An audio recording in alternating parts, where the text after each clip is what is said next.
G'day guys and welcome to Raging Rhino. It's time for episode 3 of Ahsoka. I hope you're as excited as I am. Oh, I can't be serious.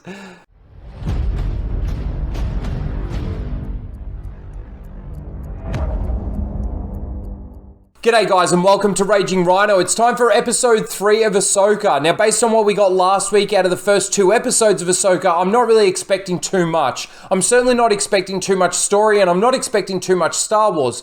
What I am expecting is more retcons and, of course, more changes from Star Wars lore, continuity, and canon. And when I say continuity, I'm even talking with the Disney continuity of things. So look, let's get straight into this episode. If you are new here, you get to see my reactions as I go through the episode. And then, of course, you get my thoughts and my review at the very end. Let's get straight into this.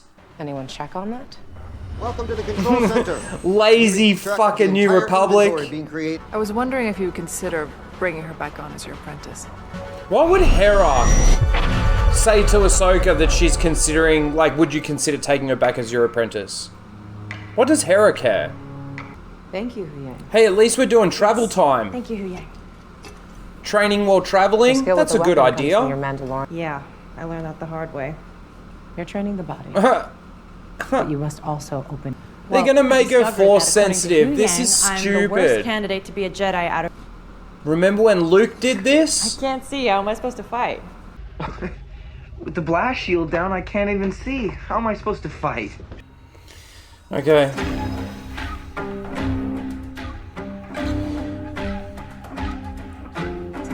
I just want to point out, like, Ahsoka saying that, like, you know,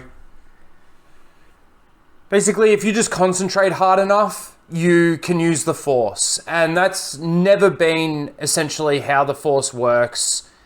Force sensitivity in children and things and beings come out very early.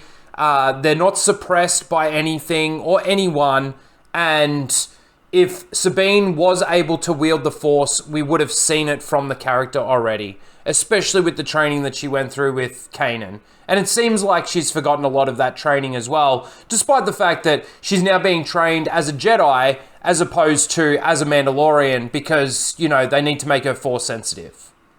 Just sat back and waited to see who came out on top.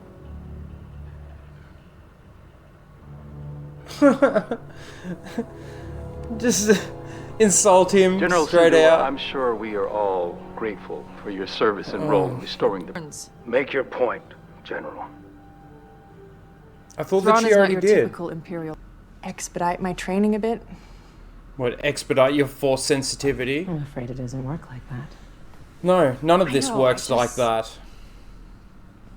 I can't use the Force. That's right, you can't. Force resides in all living things. Oh, that's where we're getting this from. This is how we're going to justify it. But training and focus are what truly defines someone's success. Training and focus. This isn't how it works.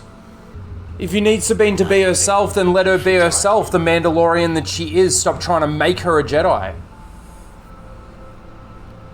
Oh, she's going to move it just a little bit. They're going to get taken out. Oh, they're going to work together. Why are these blasters blowing up right near the ship? Work fast. I'm going out there. Out there? Out where? Why are you going outside?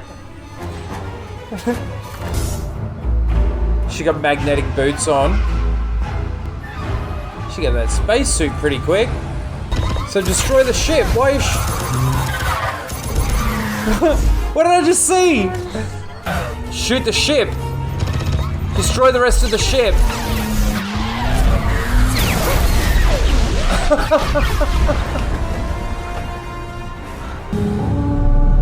The Purgle.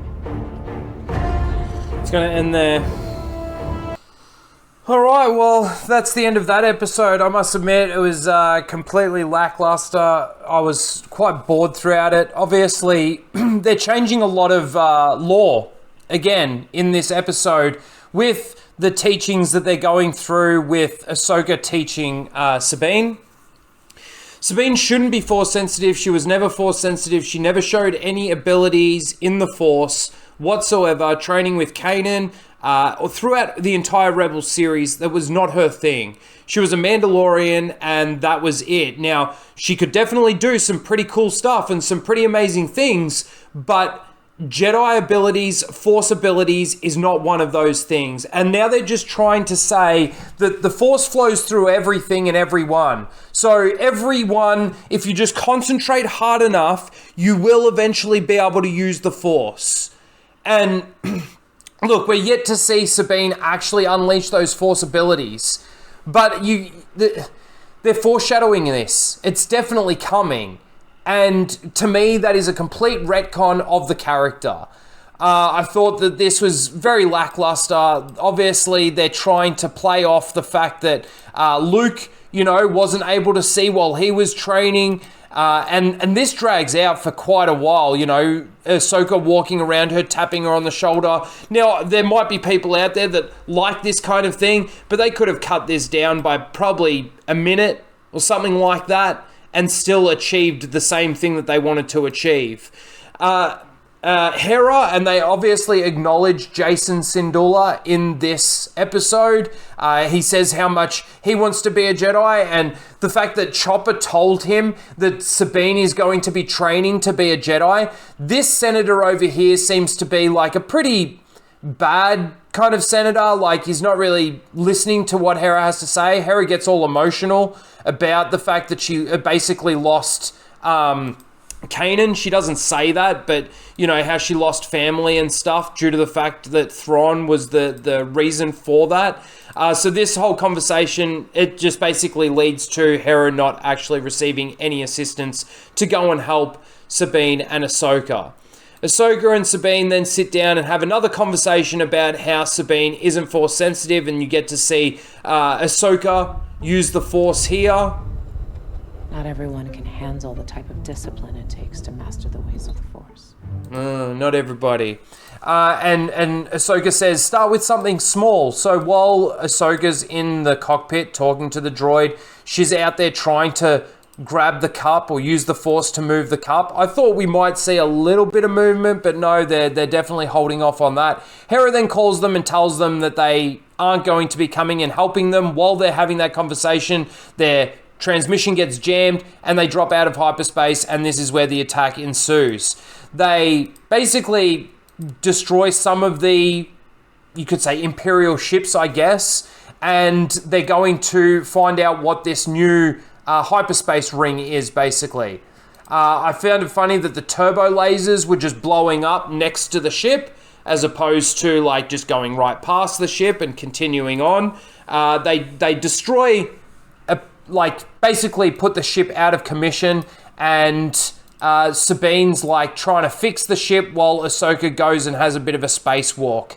And this was hilarious to me.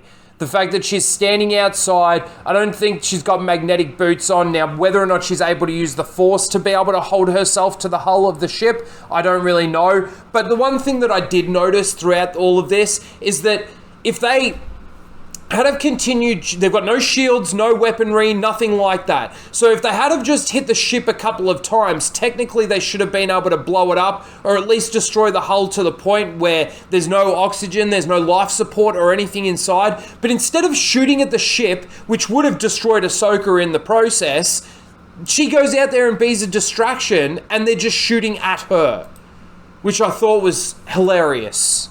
They play this off for laughs, how Ahsoka is just like sort of traveling through space after she destroys one of the ships. Again, it doesn't look like magnetic boots, and then she's able to just run like that, whereas if you're actually, propulsion in space, you're just going to end up coming off the hull. So she gets back into the ship, they fly down, they hide in the forest while... before they hide in the forest, they fly through all the Purgle, right? We get the space whales. They all show up.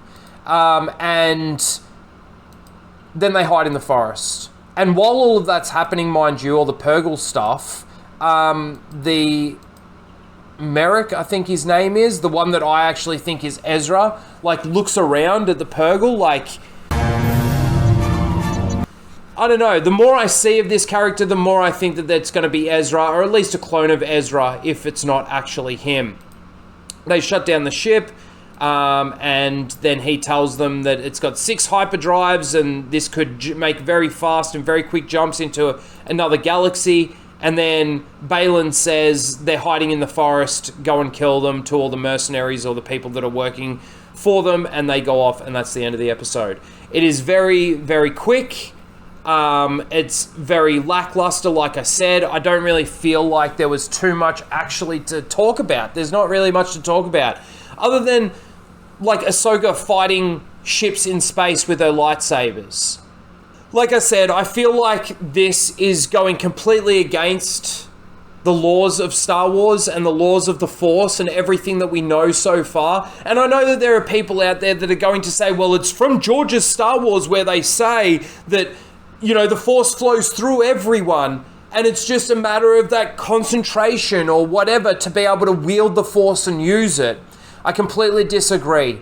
Completely disagree. They're now going to, not only have they, in this series, in the first 3 episodes, have they taken away the importance of lightsabers, and don't get me wrong, we've had other series of TV shows, Obi-Wan Kenobi and stuff, that really takes away from how lethal a lightsaber can be, how dangerous they can be, and all of that sort of stuff. But now they're also taking away how unique and important a Jedi Knight or a Jedi actually is, a Force user actually is, by saying that basically anyone can be a Jedi. As long as you concentrate hard enough and you sit there and, you know, your intention is there to be Force sensitive, then you can be Force sensitive. It's kind of like identifying as a Jedi. As long as you can identify yourself as a Jedi, you'll be a Jedi. It's okay. And the Force will unleash in you, I guess. Something like that. It's absolutely pathetic. Pathetic. And to me, this just goes to show that Dave Filoni is no George Lucas. He actually doesn't get it. And if he does get it, he's willfully being disloyal and allowing this to happen, writing it this way. It's completely pathetic. Now again, we're yet to see Sabine actually use the Force, but they're definitely laying the groundwork out there, the foundations, so that they can make that happen, and so that the seals will clap and they'll all be okay with it, because it was explained well enough. It was explained well enough. And I completely disagree with that. I don't know where we go from here. I don't know what the next episode is going to hold for us. I've got no real predictions. The only thing that I'm expecting to see going forward in the next 5 episodes is that Sabine is going to end up being Force sensitive, and that the Merrick character is a character that we know. I truly believe that it's going to be Ezra, but we'll have to wait and see. Because a lot of people then also ask, like, oh, how did Ezra get back but Thrawn couldn't? For some reason, maybe there was a reason why Thrawn wasn't able to come back. Maybe Ezra used the world between worlds. Who fucking knows? But that's what I actually think. And the more and more I see of the character and his mannerisms and what he does, not really what he says, because it's all muffled by the mask and they're definitely trying to hide his identity. But the more I see of him, the more I think that it's Ezra. Anyway, that's pretty much it from me. That was lame. Just lame.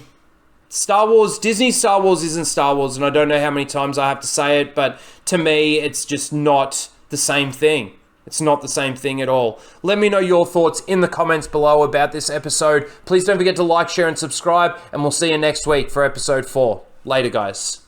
So if we're going to do an admiral, if we're going to do a big military leader, yeah, I could create a new guy, sure. But what about Thrawn? Thrawn is great. Thrawn is a character we all know. Thrawn has a lot of credibility. So then you ask yourself, is it right to use him? And can we use him in a way that's similar to the books?